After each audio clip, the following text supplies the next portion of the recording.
Okay, so is it me? Yes, ma'am. Okay. Hello, everybody. Thank you so much, Ayans, for this opportunity. Hello, everybody. So happy to have us all, and we are really excited to have this time to just share the joy of Limbe, and then we'll be looking forward to Tiko. So it's been an amazing time, and I just want to say thank you. I don't even know how to say thank you to everyone. It's been a huge impact. It's been so wonderful. So much has happened since the last time, just like we were discussing backstage with Diane. So much has happened. And I just see how everybody came in, all the hands were on deck, and looking at so many ways that people are supporting this campaign. I can't but just say thank you, Lord, for each and every one of us. And I just pray that the good Lord will lead us through this meeting and just give us more wisdom and insight into how we can continue this beautiful journey that we started together. And I know that the best is yet to come. This is just the beginning. So I'm not going to talk too much, but I just want to share our joy and just give a report on the Limbe campaign. And everyone, there was every hand on deck for this campaign. Everybody came in so strong, and thank you all so much for the funds. We were able to reach out to 280 girls in Limbe, in total, in a sense, giving them, the kits. We gave kits to 280 girls, and the funds came from all of us. And but then we reached out to over 3,000 girls in Limbe alone, about 2,000, I think. And then I think Marvelous will give us more accurate figures when I pass it on to her. But then one of the most interesting, which came in at the last minute, was the Bakassi campaign. That was just, I think, the highlight of this, the last campaign. Something that we didn't plan. And one of our volunteers had been doing some work. In fact, he joined the project because he had gone to Bakassi and seen the situation of period poverty. And I mean, that's a guy. And he was really wondering how he could get solutions to this thing. And he spoke to a few girls and realized how ignorant they were about the whole issue, and also how poorly they were handling the whole thing. And he was really seeking for solution. He didn't know how to help. And so when he saw the post about us calling for volunteers for this period poverty project, he was like, there you go, I'm coming in.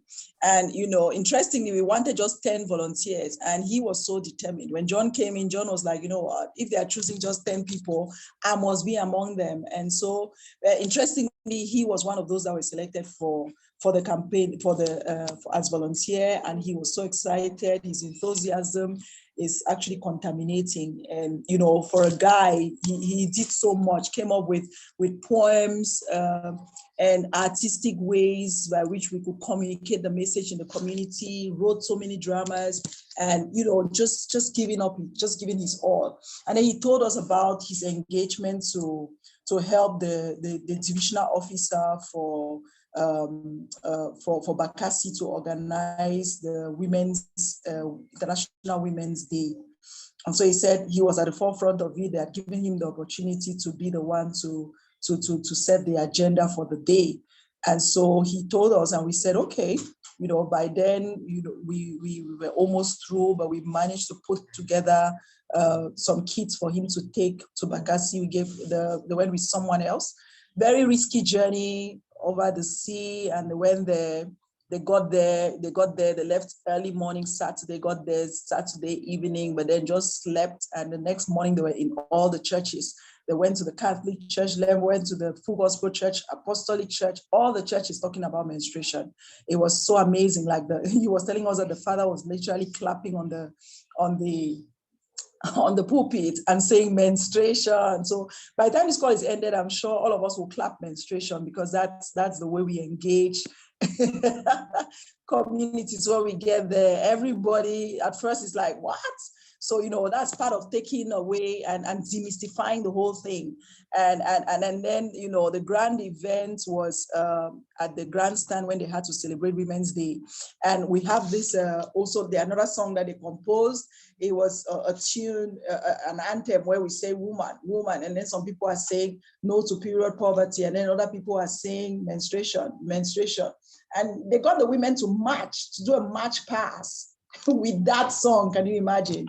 And the DO was sitting there and he had to say menstruation.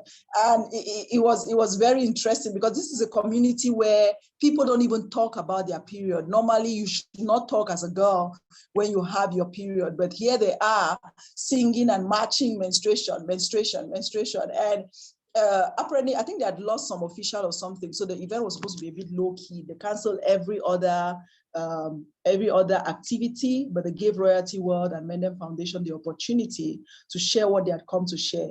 They visited schools, primary schools, secondary schools, met a lot of girls, so much, so many interesting testimonies of girls who were literally bleeding while they were in school. And they just had to give them pads to rescue them. So it was an amazing trip.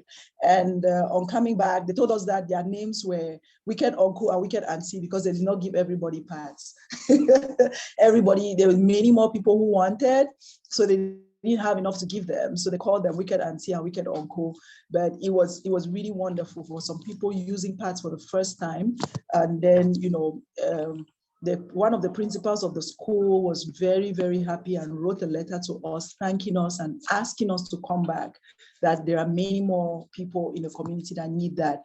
And then I also understand that some of the subdivisional officers were present because they went to Isangele, which is just one of the subdivisions. There are other subdivisions around Bakassi, the community, it's just a huge community, asking them to come back, just so much impact. And they wanted them to come and do the same thing in their own subdivisions. So, so Bakassi is still very open for us to go there. And this is just a summary of, focusing on Bakassi because it was really an amazing, they stayed there for 4 days, 4 serious days. And it was so transformational and so impactful. Yeah, so, and Limbe was just awesome, just meeting the girls, meeting a girl who was literally squeezing their pants in school and just folding it and putting it on their other pants to handle their menstruation. And we are in class and we are talking to a young girl who is menstruating, and the other sister is in that same platform and does not even know that her sister has started menstruating. And this girl has been going on with it without pad. I'm like, how do you handle it without it? And while we are in school, in most of the schools where we get there, there's a girl who maybe is menstruating at that time and does not have anything to handle it. So sometimes our team needs to go behind the scene and help them put the pad on. And, it was just so transformational. You see girls who are crying for joy, especially the IDP. Some of them live in homes where they've come to a family and, the priority for that family is just to help them with food. So think about things like pad. One of the girls told us that her uncle gives her one in 3 months. So she has to manage 1 packet. The packet in Cameroon has 10 pads. So imagine sharing 10 pads for 3 months. How possible is that? So, whether she'll cut it or how she do it. And so she was really excited to have the pads. Yeah, so really, really so many transformational stories. We can go on and on telling you about all the things that happened in Limbe. It's just so transformational. Every place we went, they wanted us to come back. And again, we went also to the communities. We had the opportunity to talk to some mothers. And the team did an amazing job because the way they communicated the message in the community was through sketches, dramas, and poems. So, so it would stick in the minds of the kids when we get there, when they're making all the noise, when we start making the drama, they stay quiet, passing across the message. And one of the dramas actually talks about this girl who maybe did not have, because she didn't have pads, she had to go work to get pads, and she was raped in the process, and she has a baby out of wedlock because of that. And that was like an eye-opener to most of the parents who felt like, hey, we should tell our children about menstruation. We should talk to them. That's the feedback he gave us, like what the lessons they're learning is that they should tell their children, tell their girl children about menstruation and help them manage it. And, some of the fathers, we met some fathers as well in the community who were also committing that they would be able to open up and tell their parents, their daughters about menstruation, and also make provision for their kids for pads.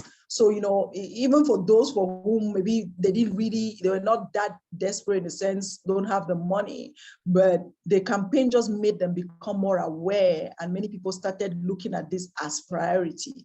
So, apart from giving, like we said, it was far beyond the pads. It made us to discover a lot of things. This was in Mabeta we're talking about. We identified a focal point there. And I think the team has been in touch with her. We're keeping in touch and finding out what's going on there. The plan is to go back and set up a dignity club where we can have the girls come together and have a safe space to share their heart and to share things about themselves. And in Wovia, we also encountered women who had moved from other communities and because of the war, and they had come there, and they're struggling. Some of the team had to give some women like 5,000 or something to start a small business, or they are starting a small business where they're struggling. So just give them something to help them out. So, it was a door opener going into the community for pads, but then identifying so many other needs. And, some people just needed to talk. They just needed a hug, some people just needed someone to just hug them and just tell them that how much they are loved and how much they are accepted. It was really transformational. So, those are a few stories from Limbe. And so I think I'll at this stage, I'll just hand over to Marvelous if she's there. And Marvelous will tell us about Tiko. Tiko is our next stop. We are going to Tiko, and Tiko is a very, very, it's a campaign I'm looking forward to with a lot of, I would say a lot of prayer, because the feedback that we've gotten from there in sense of the need, I just find that every community has a different theme. In Limbe, it was more about the IDP girls who needed help. And then in Tiko now, from the needs assessment, we've just discovered that is something totally different. So Marvelous, Doris, if you're there. Doris, Yeah. sorry to interrupt you. So just before we wrap up on Limbe, just looking at Limbe, that was actually the first campaign that we took. So what would you say were the challenges, because it's the very first one? So a lot of things were happening for the very first time. What would you say will be, were the main challenges that you guys faced trying to execute that project? Okay, yeah, one of the first and the biggest challenge was a problem of needs assessment, that I feel like there was a little bit of a gap, in the sense for some communities we had to go and then we go again because the arrangements were not properly done. So we assumed, we went to the community quite all right, but we met the leaders, but we did not really insist to speak to the real people. So the leaders were aware that we're coming, but then they did not do the mobilization to tell their community members. So we got there, and then that's when they're thinking, oh yeah, it's true, we received this letter and we talked to these people and we accepted and we actually made this day. So I think now we are trying to correct that in Tiko, where we are going ourselves, and we are not just saying, okay, this is it. We are saying, please let us know who are the key players.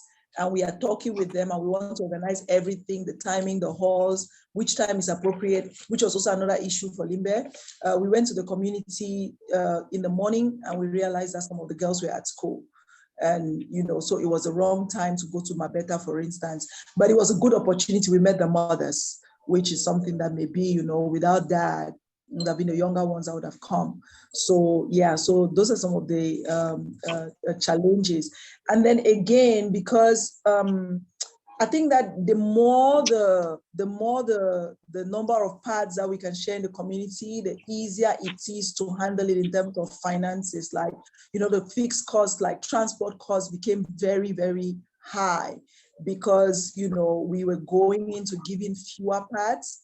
The impact was there, but then we felt like that's what we're hoping, that we'll be able to get more for Tiko so that it can really cut down on some of that cost. However, I think Limbe was a little bit more expensive again because a lot of things that we were learning. So I'm sure we would correct a lot of things that will help to cut costs as well in going into the other communities. Yeah. So I don't know, Marvelous, if you're there, if I've left anything out in terms of challenges, can you just help us, remind me? Hello. Hi. Hi.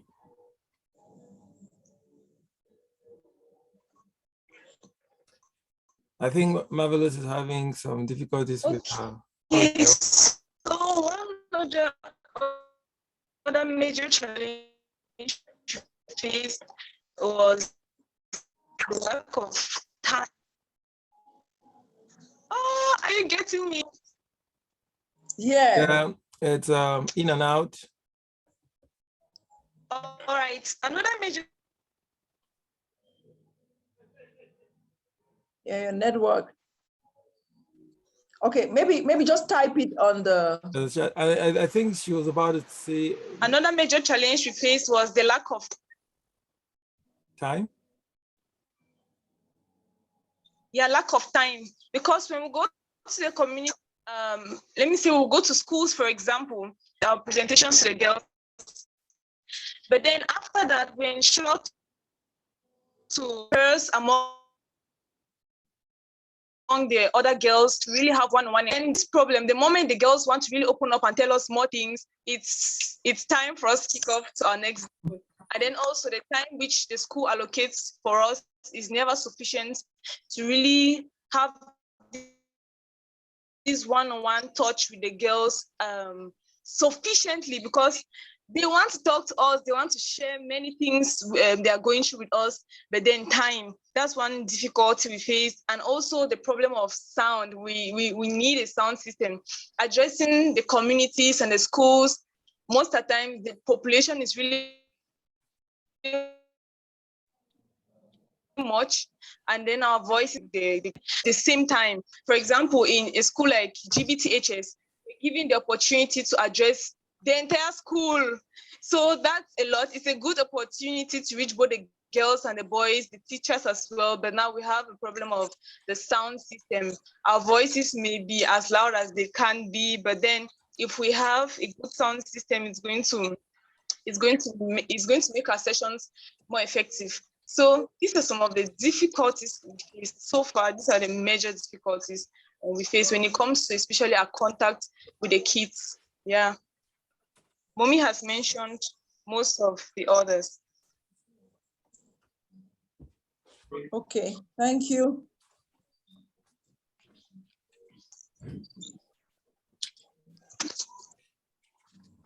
Yeah, okay, thank you.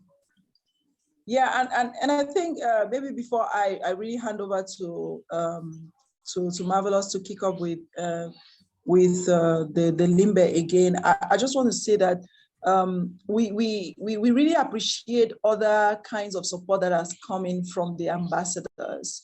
For instance, Chantal, I want to say thank you very much to you because just the ability to share your strategies with us.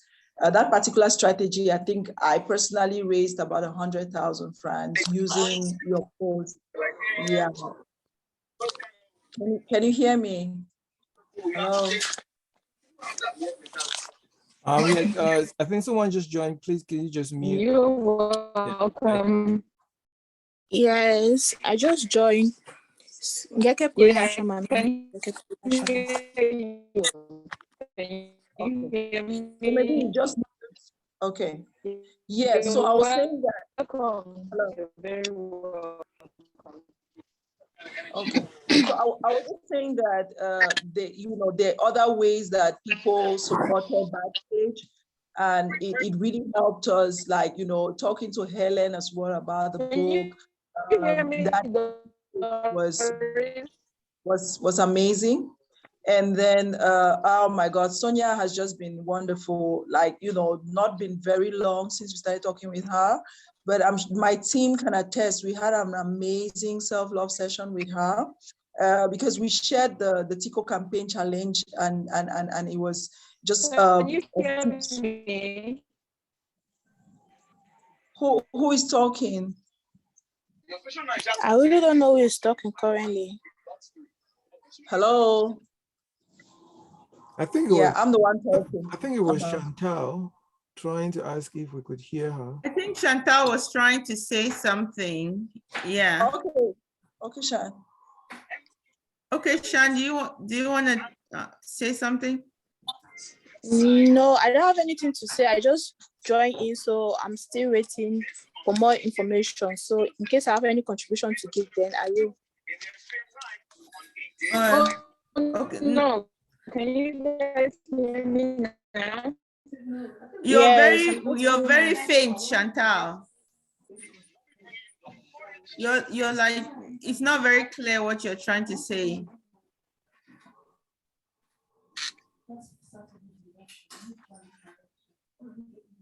Your audio is poor, Shan.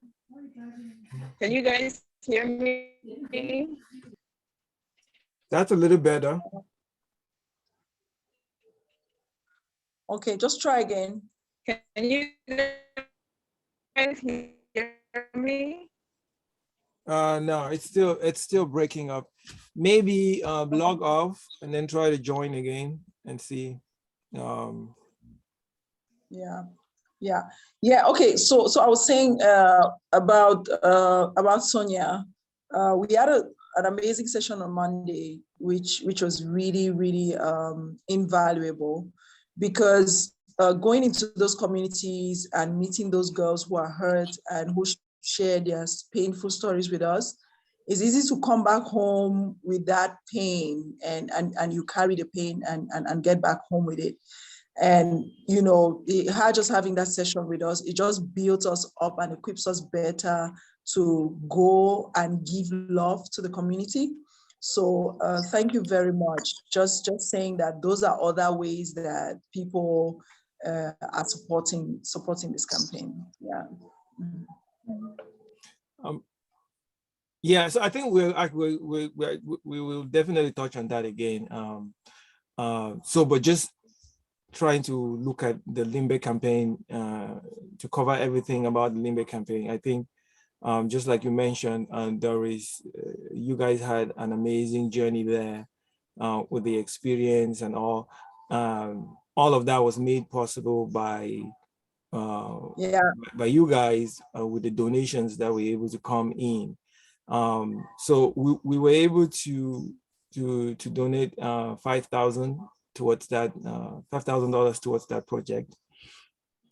Thanks to you all to make that thing possible. And Chantal was one example that Doris just mentioned of people who went over and beyond to make this project possible. So we really want to highlight people that have been doing a lot to move the movement forward, for lack of a better word.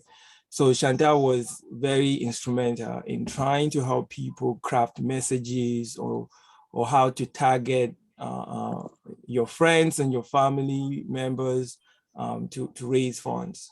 So we were able to donate 5,000, but if you look at the grand scheme of things, it was just a handful of people, right? So I really commend Chantal for that work and the monies that she was able to bring in.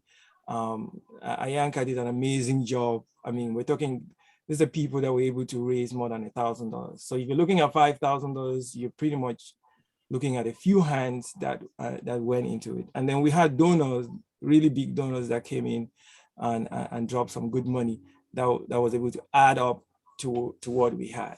So this is just to highlight the fact that if we all do our part, right, no matter how small it is going to end up creating this snowball, like this really big effect, which is what we want to see. And again, money is not the only thing that is needed to make this campaign possible. Doris did touch on Helen. And for those who do not know, Helen is a very passionate writer. She loves to write. She has a blog, and she's passionate about social justice matters. And she was able to help with the booklet that we're talking about, for my first period booklet. So these are little ways that you can just come in with whatever talent you have, donate your time, just like Sonia did, and we'll touch again on that down the road. But we just wanted to take a moment to really highlight people that went over and beyond when it came to the Limbe campaign, to be able to push things, encourage other people. Patients did a lot of calls, did a lot of pulling of people, and this is like things you're talking about. It's not things that it's not in your nature. So you need to step out of yourself and get into a very uncomfortable space to solicit for funds. It's not a very comfortable feeling, to say the least. So it doesn't come easy to people, but you will be surprised at how much impact you're able to create if you just step out of that, out of your box, your comfort zone, and push. So we really want to encourage people to keep pushing as we head towards the next campaign. But Limbe was only made possible because we all stood up and decided to do our part. And the prayer is that we all continue to do that. Yeah. Jude, I think there's Eposi who used her birthday or something. Eposi as well. Yes, I was actually leaving that because I know Iyanka has a few points to mention on that point, and on how the different ways we can raise those funds. I'm going to chime in, but I think I'll let Iyanka jump in before I talk more a little bit. Yeah. So first of all, I want to thank Jude because he has been instrumental in keeping this movement going. Personally, for me, I had to talk to him a few times when I felt deflated, and I'm reaching out to people and it's not, turning around how I wanted it to. And we had quite a few talks, one-on-ones, for him to really kind of help me not get deflated, but keep pushing. So, and I'm pretty sure that everybody shares that in common, because it's amazing how he's in the midst of a female issue, but he has found a way to empower more than we are even doing so ourselves. So it's amazing. It's just amazing. It's really amazing to see. It actually makes me not want to give up, because if there's a guy who is encouraging me to solve an issue that I know it's clearly there, then I don't know why I would give up. Like, there's so many people. And then Limbe campaign, it just really shed a light on how bad this problem is, right? For me, it really, it was I was filled with tears just watching those videos, and just knowing that we were able to touch those many lives. And then in the back of my head, I kept thinking, how many more are out there that we haven't really gotten to? How many more?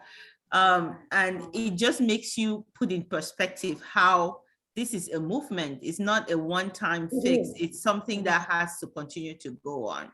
And so with that, I wanted to also emphasize that, in all our meetings, we've talked about the different ways we can take donations to another level, using Amazon, as a leverage. If you're here in the diaspora and you buy things from Amazon, please, select Mendem Foundation as your charity of choice, because at the end of the year, we're going to get that donation from Amazon to them that will help, another campaign that will come in the future. So I've already done that, and I'm praying that everybody does that to start to look ahead. Eposi did that with her birthday in Facebook, and she's been able to get so much behind the Tico campaign coming up. I was amazed. I was just staring at that money when it came in, and I was like, oh my goodness, what? So there's so much we can do. If you imagine if you give 100 and your company can double that. And instead of thinking about it as, oh, it's just 100, but if your company could double that, that takes care of 5 other children that did not come from just you, but from the company doubling your donation. So I'm sure everybody has a birthday coming up. Please remember us when your birthday comes around, and reach out if you need help, empowering and, making noise in Facebook on your next, campaign for, donations for your birthday towards this project. I really am looking forward to many more people doing what Eposi did. And also just think about, looking into your company and seeing if doing a direct, pay from your paycheck. I've done that, and I've seen what it's doing already. I'm fortunate that my company doesn't accumulate and then give after 3 months. They give it immediately as a direct deposit to Mendem Foundation, and they are able to put 50%. I was even saying they are cheap.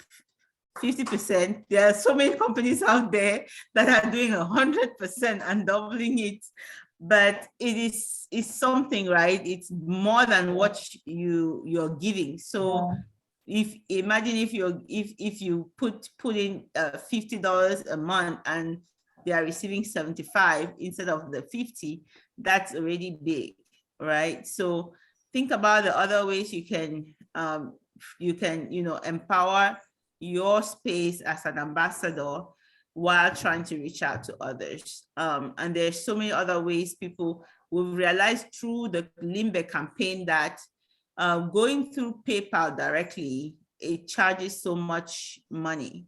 So we looked at, through that experience, we looked at different ways that we can donate to Mendem Foundation without, incurring any fees and other things along the way, doing a PayPal, contribution through friends and family instead of, doing it directly from the website, which kind of always takes a fee out of it.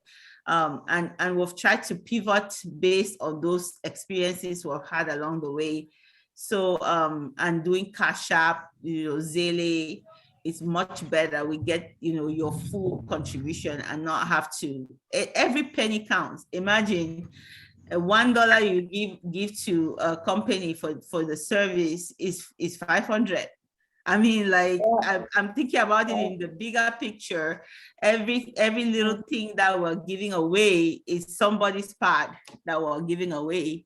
So when you look at it that way, you don't want to give away anything.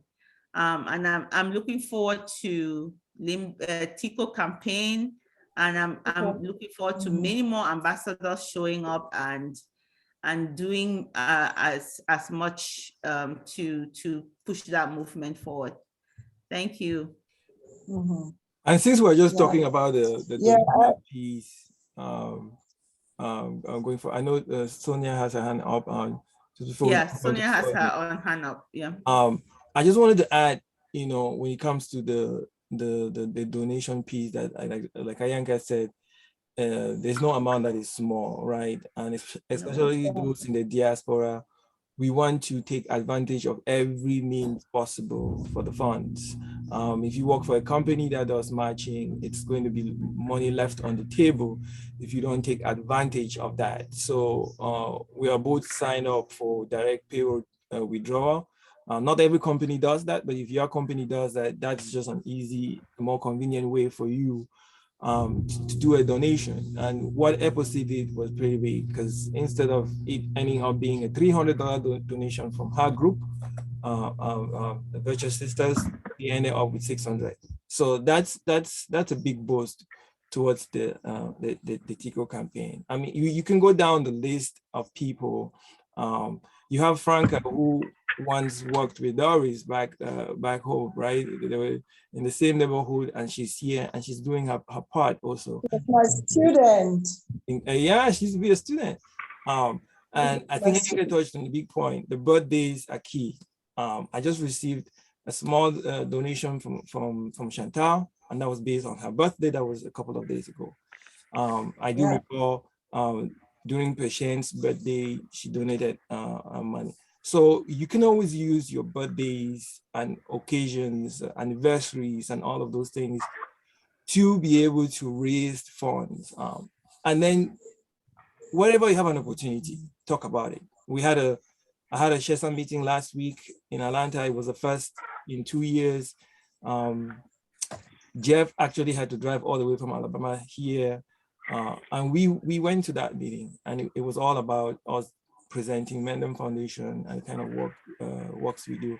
So it should follow you wherever you go, right? Because this is a problem that is never put on pause, right? It's an ongoing issue, and whatever you can do at any point to help push the cause, continue to push it. I'm able to push it and push because I have a strong woman behind me. Patience is helping me a lot. Oh yeah, that is of course. and that's the hope that everybody, if you're not self-motivated, there's also someone keep, pushing you behind the scene to keep pushing this. And what we have here is grassroots donations, right? And we're talking about $50, $25, $100, and it's a lot of effort. But that's the foundation that we need for this project. We also need people to think big and look at those big people, organizations or big pockets that can really drop in sums of money that will create a huge impact in the foundation. We will forever remain the foundation of the movement, the grassroots, and we'll always donate whatever we can. But there is money out there, but we have to go after it. It's not going to come looking for us. We through our works, through talking about the foundation, we're going to talk about the t-shirts very soon. That's an easy way to advertise what you do, or attract people to ask questions about what this is all about, and an opportunity for you to speak. So I'll let Sonia go. I think Sonia wanted to add something. Hello, guys. So I jotted a few things down that came to my mind with regards to fundraising, as well as raising awareness, or maybe I should say raising awareness and therefore raising funds as well.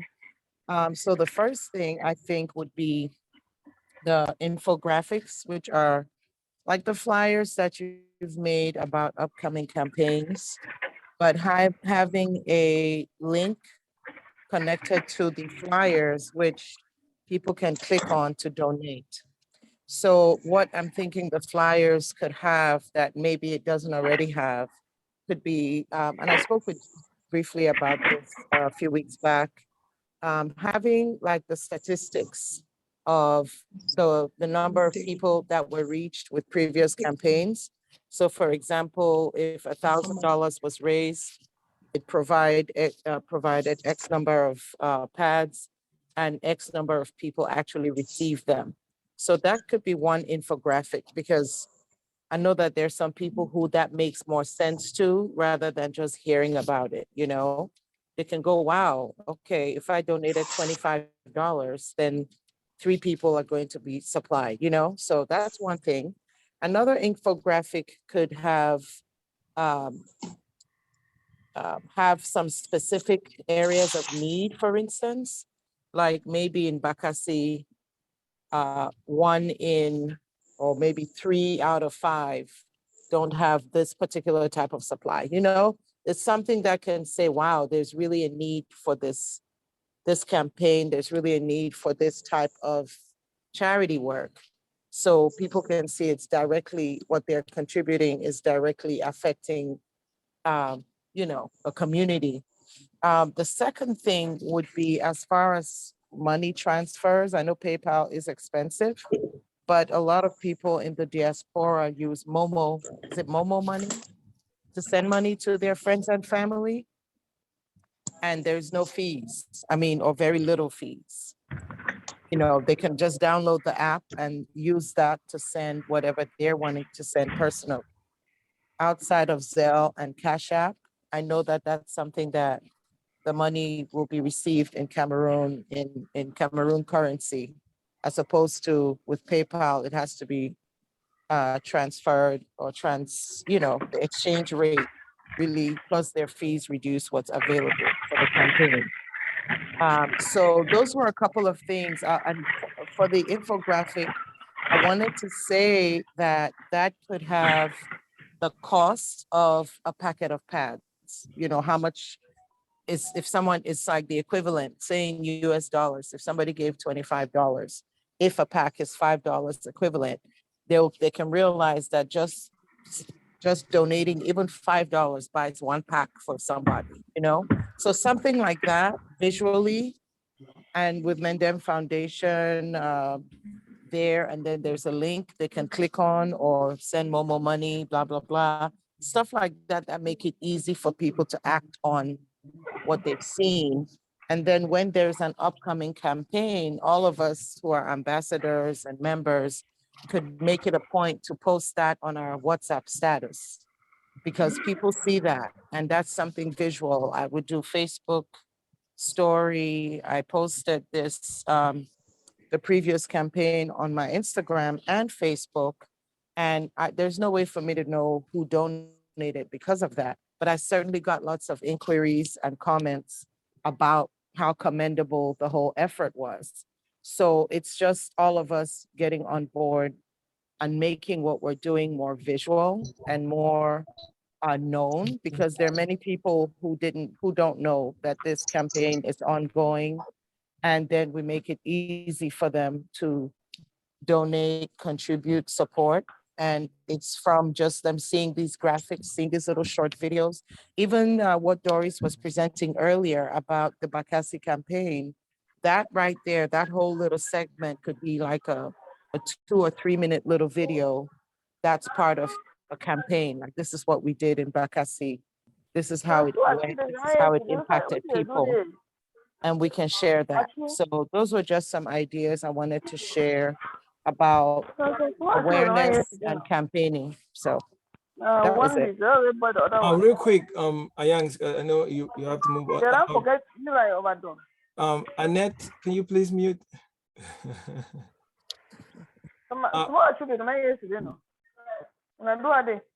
Jude, you can mute her now. Wait, let me see.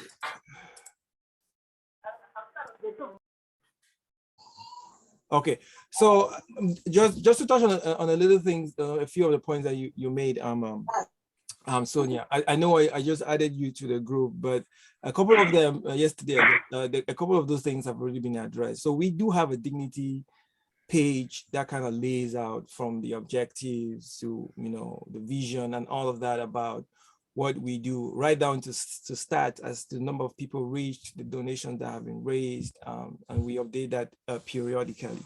So there's a link, and that link, it's a good way to communicate the information down to, we have videos embedded in that web page that people can watch it. The money piece, actually right now, when it comes to the PayPal part, Mendem Foundation is absorbing the fee, so it doesn't affect what people are donating. Ayanka just brought that up just to make sure that if you have an alternative way of sending aid other than PayPal, just use it. That way we all get to avoid the fees. The Momo piece actually works best for people back home, even though right now they have instituted fees on the Momo transaction, but it's still the very best way to move money.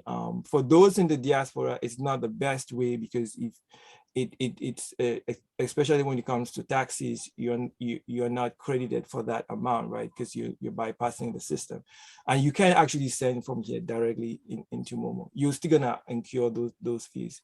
So for the diaspora, it's still the best means is to find the cheapest means possible to get the money to Mendem Foundation, so we can send it back home as a block.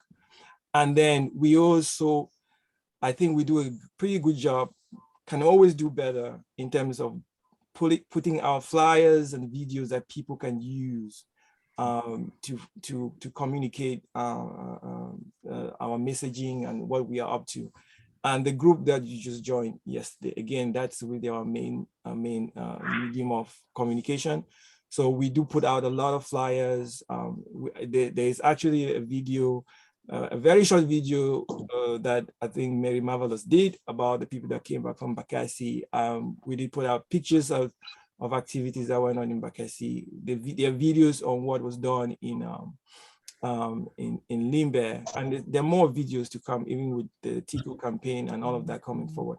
So there is a very intentional focus on getting people information that they need so they can share on social media, right? Getting flyers, short videos, maybe even audios that they can share. So I just wanted to throw a little light on very good points. And just to add to that, yeah. I think part of that campaign has also, we've also included the fact that a kit that would take care of a girl for over 2 years is $20, so that those who are donating would know that if you give $20, that would take care of one girl and her period for the next 2 years. So it's the sustainability message that we're sending.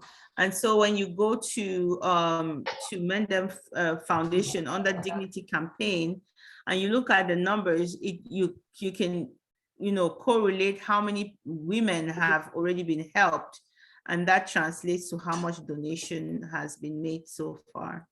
Just wanted to add that. All right. All right, Thank Shan. you. Thank you, Chantal guys. wanted to add something. You're welcome. Oh, no. I wasn't gonna add. I had really bad connection problems because I was driving, but I was trying to acknowledge when Doris gave me a shout out, and I don't think anybody could hear me. So that's all. I'm back on. Okay, sis. Hi, Shan. We were acknowledging your fire during Limbe campaign, which helped us structure a lot of messages that went out. I know that I used a lot of the messages that you sent and the flyers that you made, so that we'll be able to target our audience better. So thank you. Yep, no problem. Thank you. Nande, I beg just talk here. No kuya. Hi everyone. Hi everyone. Thank you. Thanks everyone so far. Very, very powerful women and men in this group, and a lot of insight that's been shared, and definitely encouraging. I just wanted to, I guess, add on to what Miss Sonia mentioned. I think she said something that might have, I don't know, maybe we all heard it too. I think she talked about the infographics and putting a little bit of our statistics on there. I know that we have been using, for the most part, the 1 in 10 girls, but we have been able to have the Limbe campaign so far. And I think maybe with that, we can be able to update what the statistics is, and we can utilize that to pass across the message. It's probably not 1 in 10 girls. It's probably a lot more than that based on what has been shared so far. So maybe updating that kind of information definitely sheds more light to the need that is out there. That was pretty much just the part that I was trying to pinpoint. Thanks. Okay. And that's right. A few people reached out to me from Cameroon when I was sharing my own messages, and they were telling me it's not 1 in 10 girls. The statistic is worse than that. And I talked to them and I said, 1 in 10 girls is what we have. that can be verified. But if we had the means, right, to do our own survey and be able to back that up, we would use a better statistic. I know that it doesn't represent Cameroon as a whole. From Doris's experience and her team, there's way more need than what was showing. But it's going to take us doing a little more in order to even, bring that statistics a little more clarity to what we want to do, to maybe put there. And I'm not sure how to do that. I have a suggestion on that. This is Chantal. So Sure. Doris and the people in Cameroon, it's just an idea. I mean, but sometimes things come out of just some ideas, right? Mm-hmm. I don't know about like in the Department of like Women's Studies or like sociology in UB or maybe some other universities, that can be a good master's research project for a kid where they actually do these surveys and they collect this data and they write it up. So as you know, it could be something to connect with the universities and see, those professors there, like if they need topics for research, this is something that can give us accurate data. Mm-hmm. Doris, didn't you share some student that was doing some research? Was it a doctor? There was some guy who you shared in the group, right? That was doing some background research on this. I forget if it was. Yeah, we ourselves, when going to the field, we have questionnaires, and we were doing some research on that. And I think Ayans, you gave us some ideas on how to do it on Google next time and all of that. But we have a few people in our team that are designated now to ensure that when we get to the schools, we can survey. However, one of the things we realized is that the schools are probably not the best place to get that. We will not get the accurate information in the schools, because most of those girls maybe don't even go to school. The girls who face that kind of challenge, most of them in the community. So we are trying, but I think all of the suggestions, I'm sure Mary is still on. She's taking that on board, and we'll look into that. We do have some. I think I have someone who is a student, sociology and anthropology, who had actually even wanted to volunteer with the project. We contacted some statistics guy as well, some data analyst who was also keen on working with us. So I think that we'll just try to put a little bit more effort. So going to Limbe campaign, Tiko campaign, is there a form that they would fill in Google now, or are you still using papers, like paper surveys? We would use paper, but when we come back, we'll probably do Google, because it's not possible. Sometimes we go places where there's even no network, so it's challenging. It's not feasible to use Google Forms in the community. And especially when we get to schools, we're struggling. Like Marvelous said, time is a big thing, because they are like, okay, you guys have this number of minutes.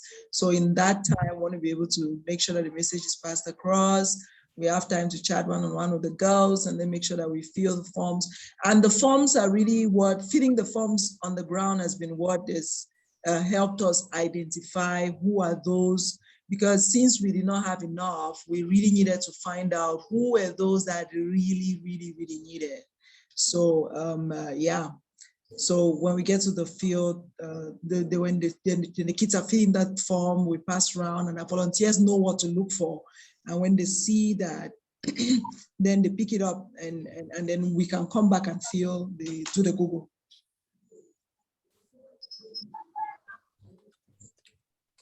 All right. Okay. With that, we can jump to the Tico campaign. Tico campaign. Yeah. All right. Marvelous, are you there?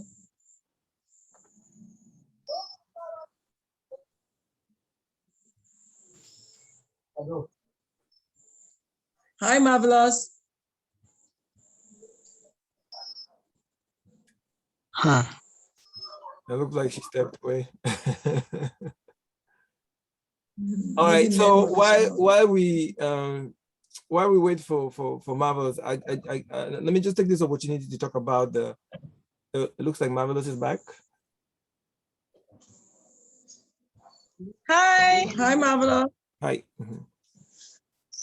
Hi. Okay, so right now the team is preparing for the Tico campaign, and this particular campaign is very different and special to me. I'm from Tico. Yes, and Tico is a place that is dominated by a lot of juvenile delinquency, teenage pregnancy, and so much more. That's because of one thing, the plantations in Tico.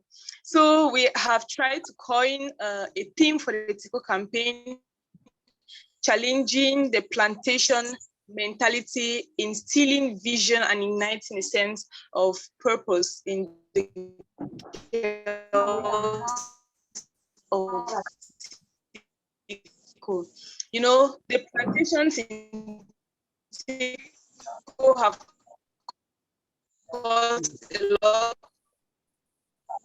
That is because the parents leave early end of the month. That's most of those which this particular instance which I encountered where I was in Form 3, a classmate of mine presented 200 francs to me he earned in exchange for sex. Yeah. So she had to eat and to give out sex demand to earn 200 francs. Go through what the 60 francs she will need to 3 men. So Tiko is a very critical place, and I love the fact that we are very intentional in Tiko about targeting the communities, especially those camps which have the workers, the plantation workers. We have done some visits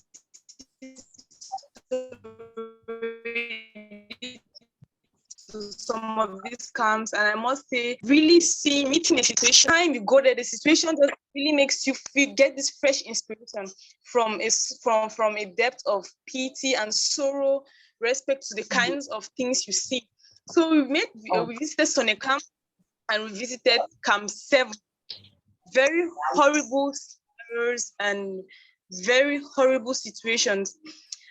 I think the Tiko campaign is huge, it's big, and it's really a call for our efforts because, trust me, they need us at this time, not just with maybe the fact that we want to help them, but we need to be very intentional about the way we help them.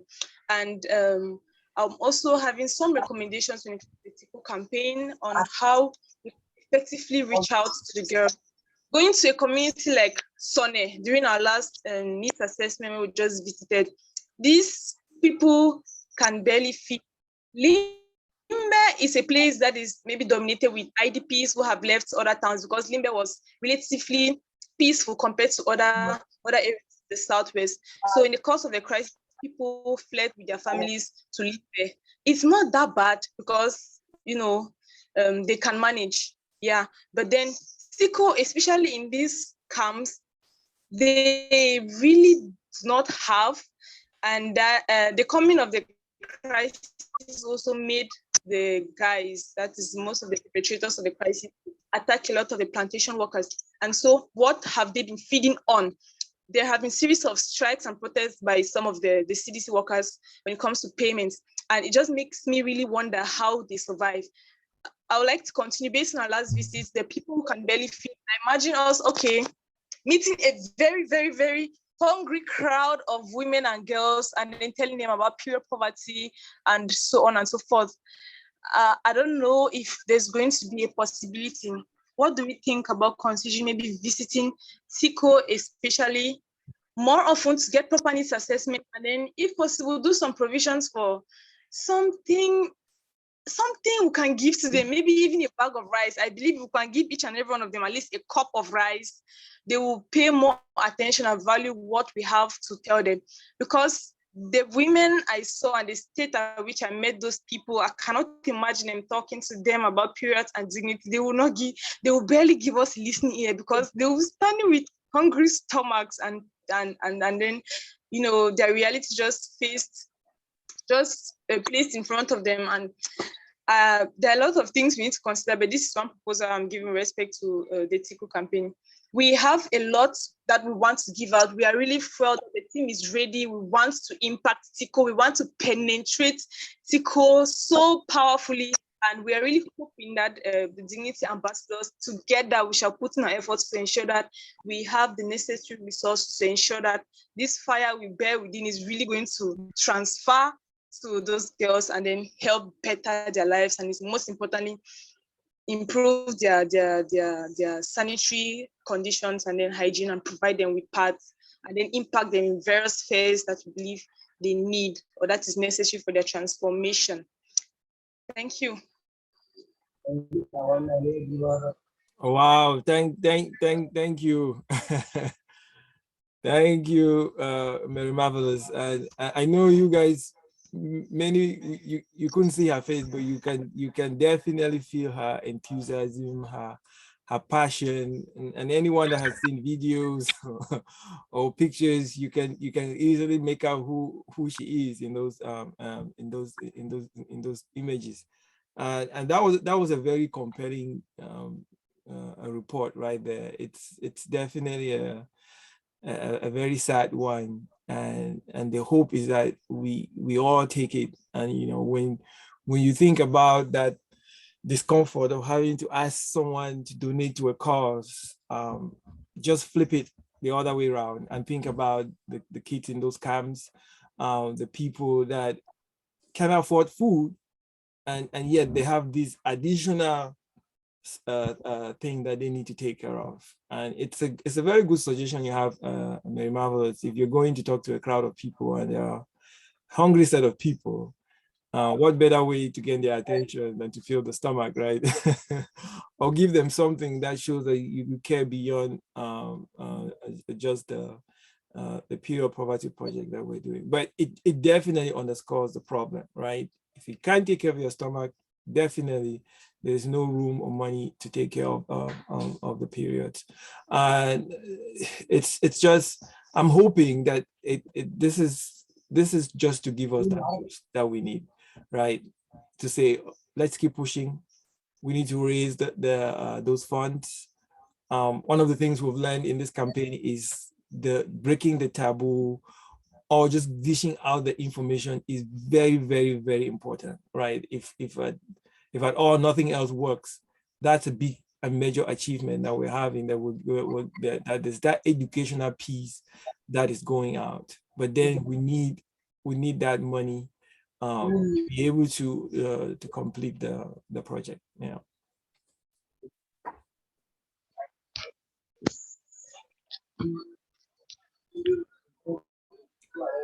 So back to you, Ayana. Dory on mute.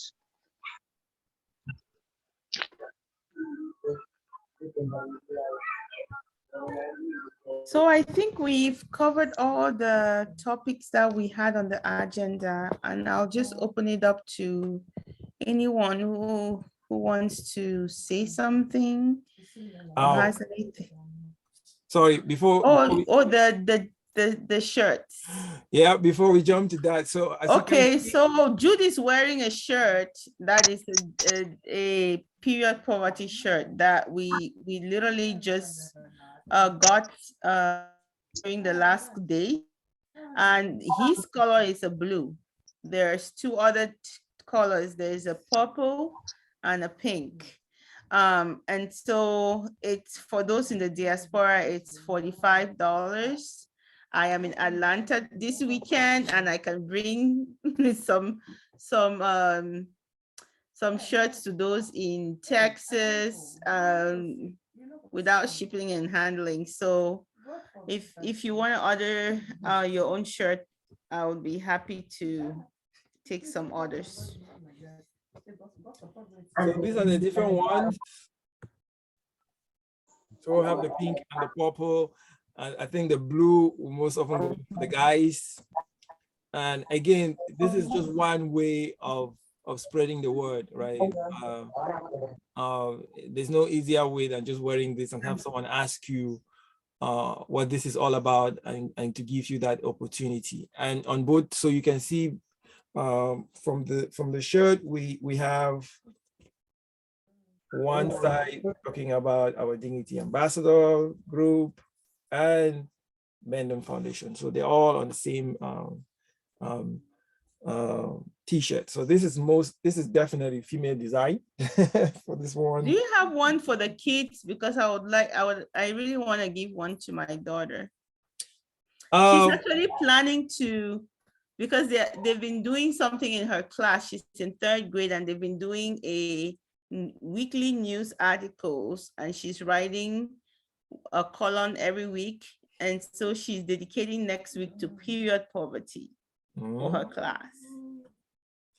That is awesome. For what I know, so this one's polo shirts. So just for anybody wondering about the price, so these are polo shirts and these are embroidered. So this is not printed. It's embroidery. So it's more of high quality. I don't think they have these polos for the kids version. So we can do a kids version, but it would probably just be a printed version.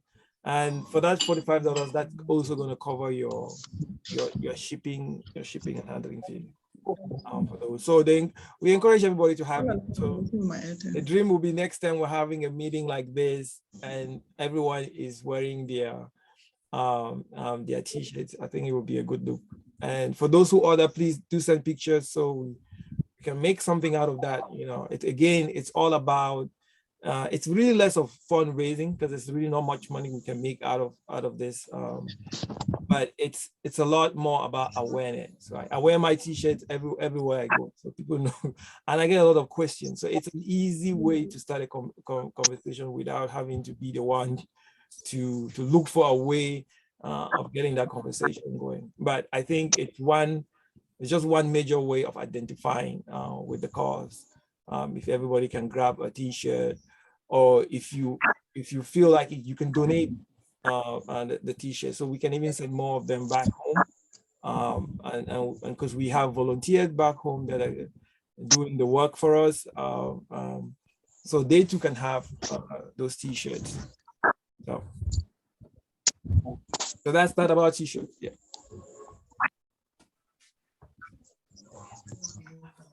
Janet, you can put yourself on mute and say what you want to say. Oh, hello, everybody. Hi, Jude. Hi. I want to say thank you so much to all of you for what you're doing. And I don't even know where to start, especially Doris. Like the fire that is on Doris with this campaign and project, it started a long time ago, you know, and I'm amazed at the consistency of the dream that she had. I would say how many years ago? It was quite a few years ago. It started all the way here in UK. And I just want to say, Doris, you're doing an amazing job. And for all those who are on board, who are behind you, trying to be the voice of the voiceless, I just want to say thank you all.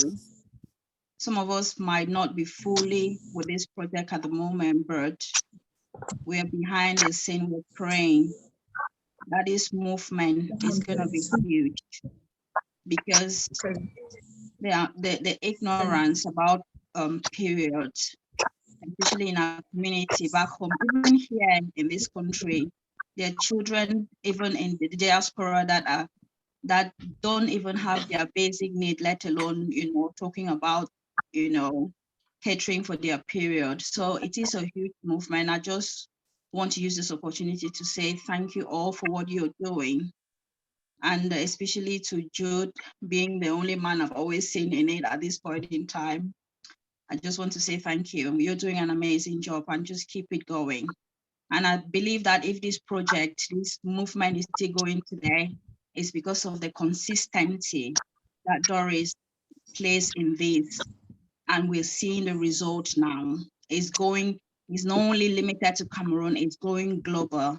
And I think in the next couple of months, years, it's gonna be something big.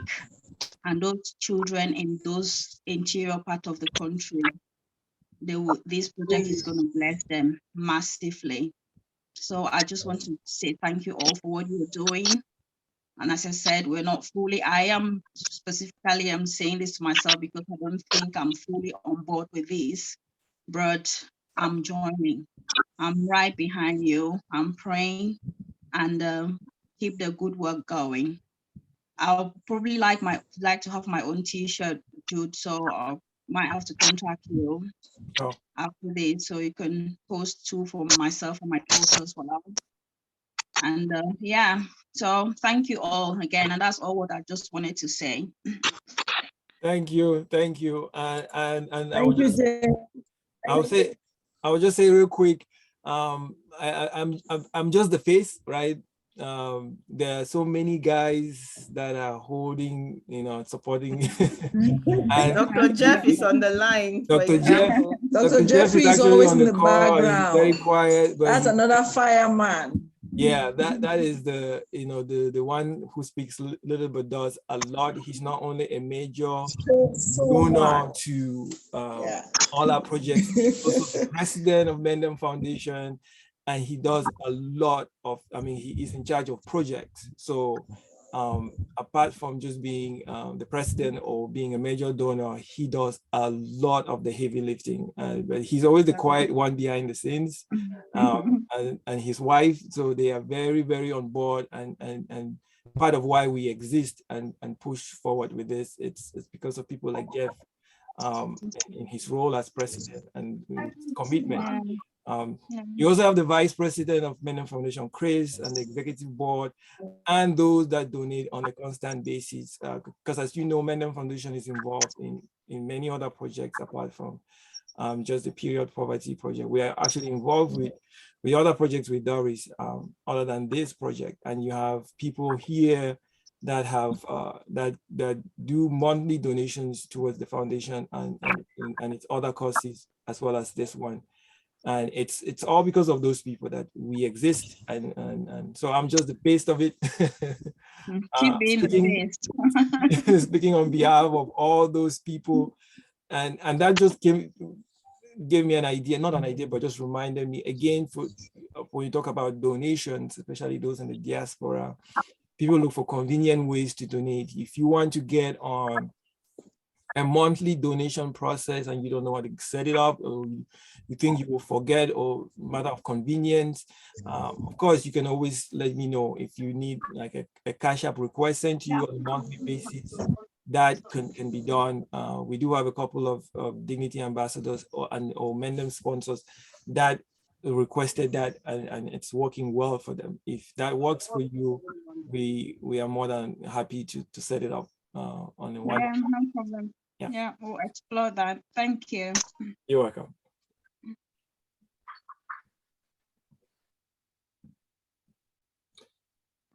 Any other person has something to add or say? Experience with the whole project?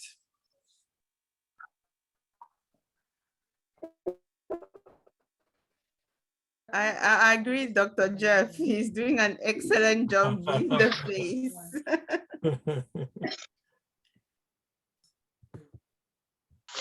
No, quiet. So we need Gigi on this phone call.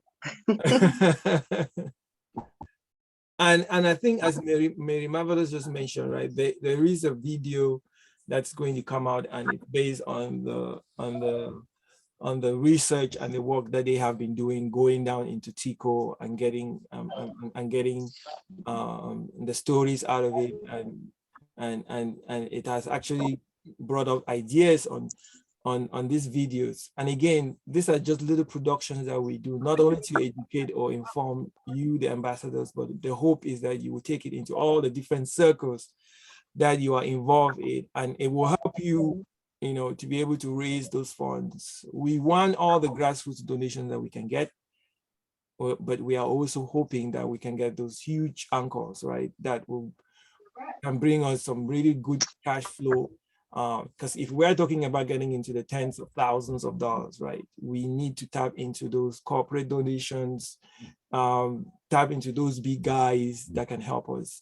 And just by talking is not going to be good enough. They need to see action, and those actions will come in terms of those videos that will capture the work that has been done, what is to come, and that should help you be able to articulate your points and be able to push. If there's anything that you need, in terms of information or not, what kind of any knowledge on this, just let us know. I think I've been posting some little videos based on that documentary Red Box, because I knew being a 1 hour, 20-minute documentary, a lot of people will not go through, but trying to pick out little excerpts of that video that highlight different aspects of period poverty. So it's easy to digest. People don't have to spend a lot of time going through the whole thing, but it just shows you the different phases of this campaign and the challenges that we face and or what people are going through on the ground. So hopefully those videos are helping, but we're now in motion to get into Tico, and really the donations are going to really determine how far or how big the impact is. Mary Marvelous and the team have done a really amazing job. They have made trips down to Tico. They've identified the problem. They know the areas that they need to visit.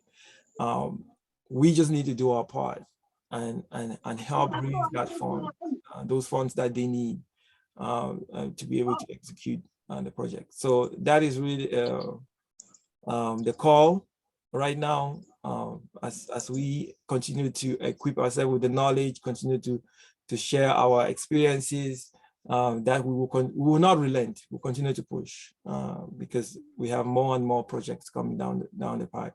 We are very proud of what we have accomplished so far, right? We're talking about maybe starting somewhere in January officially with this, and being able to be at maybe $8,000 in funds raised, 5,000 or 5,700 in execution.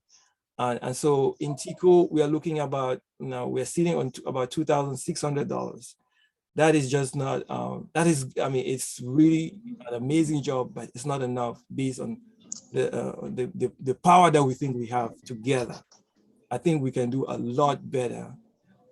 We can definitely go past what we did for Limbe and raise more funds, because like Mary Marvelous really laid out, it's a very, very pathetic situation out there, and we have an opportunity to come in and do some work.